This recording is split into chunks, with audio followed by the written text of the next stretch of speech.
Hola,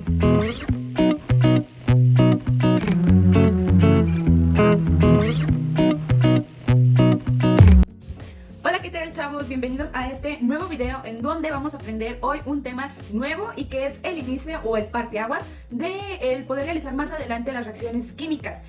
Como siempre, todo antes de la práctica viene la teoría. Entonces, este va a ser un tema o un video de pura teoría importante y que tenemos que tener en cuenta pues para el resto de nuestro ciclo escolar de química. Entonces, sin más ni menos, vamos a darle inicio a este tema de clasificación de los materiales, en donde vamos a conocer la diferencia entre mezclas y sustancias puras. Ojo, ustedes ya saben hasta ahora qué son mezclas. Vamos a recordar un poquito en qué consiste el término de mezclas y cuál es la diferencia en este caso con sustancias puras. Sustancias puras viene siendo un término nuevo y este término vamos a conocer también su clasificación, elementos y compuestos. Entonces, comencemos.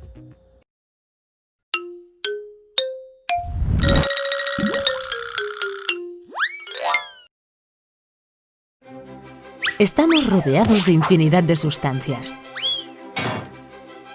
Algunas son puras, pero la mayoría están formadas por mezclas de dos o más sustancias puras. Las sustancias puras tienen un aspecto homogéneo.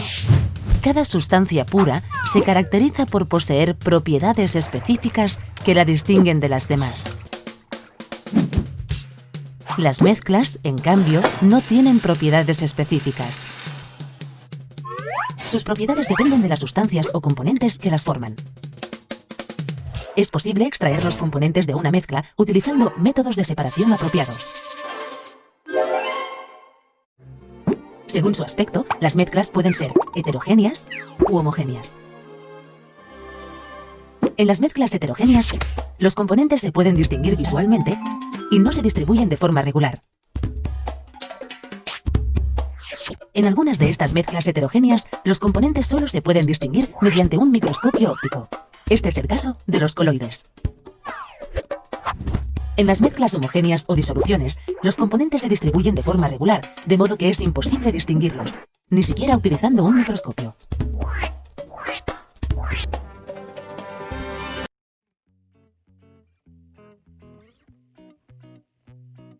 Se diferencian entre sí por su composición y pueden identificarse cuantitativamente mediante el estudio de sus concentraciones. También podemos identificarlas por las siguientes características. 1. Sus propiedades intensivas. Por ejemplo, el agua se congela a los 0 grados Celsius y se evapora a los 100 grados Celsius. 2. Tienen una composición química definida, pues cuentan con un símbolo químico, elementos, o una fórmula química, compuestos.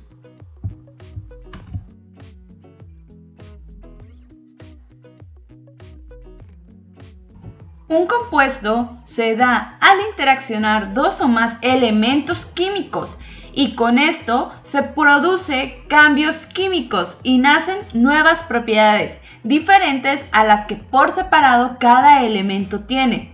O sea, tomaremos de ejemplo el agua, H2O, que significa que está compuesta por dos átomos de hidrógeno y un átomo de oxígeno, es decir, que si sometemos el agua a calor, ésta se evapora, separando sus átomos de esta molécula o compuesto. Elementos.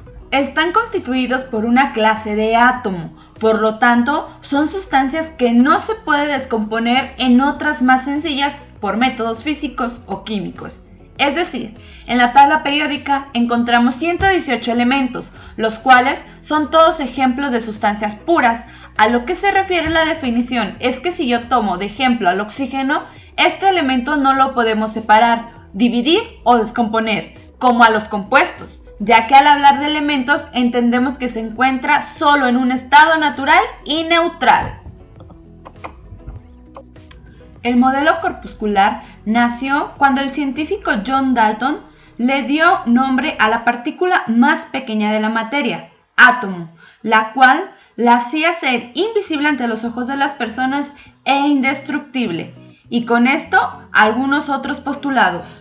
Los elementos están formados por partículas discretas, diminutas e indivisibles llamadas átomos, que permanecen inalterables en cualquier proceso químico. Los átomos de un mismo elemento son todos iguales entre sí en masa, tamaño y en cualquier otra propiedad física o química.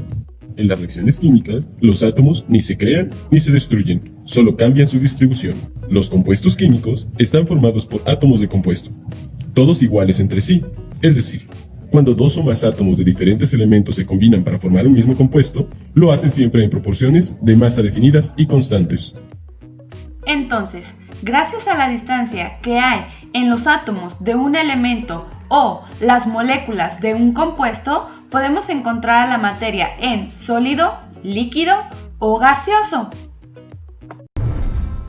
Ya hemos conocido los 3 estados en los que puede estar la materia, pero ¿sabéis cómo podemos cambiar la materia de un estado a otro? Los cambios de estado se producen calentando o enfriando la materia, y hay distintos tipos: fusión, solidificación, vaporización y condensación.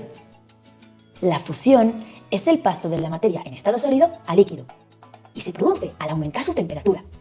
Cuando calentamos un hielo o lo dejamos a temperatura ambiente, se derrite y pasa de sólido a líquido. La solidificación es el caso contrario a la fusión. La materia pasa de estado líquido a estado sólido. Se da, por ejemplo, cuando metemos agua en un congelador y esta se convierte en hielo, pasa de líquido a sólido.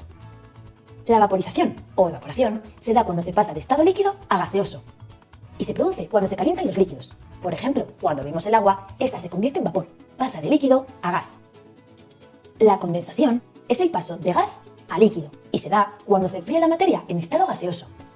¿Os habéis fijado alguna vez que cuando se empañan cristales o espejos aparecen gotas de agua? Eso se produce cuando el vapor de agua entra en contacto con una superficie fría. En ese momento, el vapor se enfría y se convierte en líquido. Fácil, ¿eh?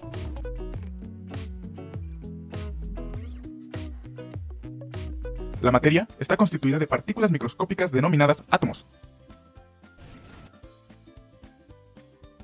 La unión de estas partículas llamadas átomos son la materia. La materia está formada por sustancias puras y mezclas. Las sustancias puras son los elementos y los compuestos. Veamos los elementos. Un elemento es aquella sustancia pura que no se puede descomponer por métodos químicos en otras más simples. Observa cómo en esta tabla periódica están representados por símbolos. Los elementos son las sustancias puras más sencillas de la materia y están formadas por un solo tipo de átomos. Por ejemplo, todos los átomos de hidrógeno tienen un electrón y en su núcleo un protón. Algunos de estos elementos los podemos conseguir fácilmente. Por ejemplo, el oxígeno lo podemos conseguir en tanques de oxígeno. Los clavos están constituidos por hierro. El calcio en los huesos. En las sustancias puras tenemos los elementos que acabamos de ver y ahora vamos a ver los compuestos. Un compuesto es una sustancia pura que al descomponerse por métodos químicos da lugar a dos o más elementos. Un compuesto tiene propiedades específicas. Por ejemplo, el agua es incolora, inodora e insípida y se representa mediante una fórmula, H2O.